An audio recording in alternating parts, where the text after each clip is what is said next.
Ghotki dengue virus का बचाव बाबत अवाम में आगाही पैदा करण ला चीफ म्यूनसिपल ऑफिसर कमज़मा इंटर जकाणी में म्यूनसिपल कमेटी घोटकी पारां जागरूकता रैली कढी वई। रैली में म्यूनसिपल अमलदारनि, स्कूलनि जे शागिर्दनि ऐं सिविल सोसाइटी जे नुमाइंदनि वॾी तादाद में शिरकत कई।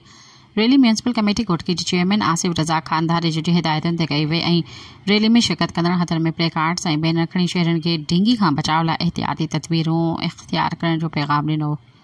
हिन मौके ते चीफ म्यूनसिपल ऑफिसर कमज़मा इंटर चयो त डेंगू वायरस खां बचाव लाइ घरनि ऐं भरपासे में पाणी न बीहण ॾिनो वञे।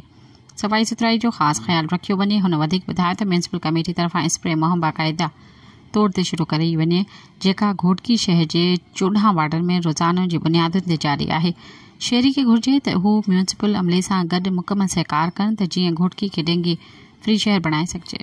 सब्सक्राइब कयो अवामी न्यूज़ HD खे ऐं ताज़ा तरीन ख़बरुनि लाइ ॾिसंदा रहो अवामी न्यूज़ HD।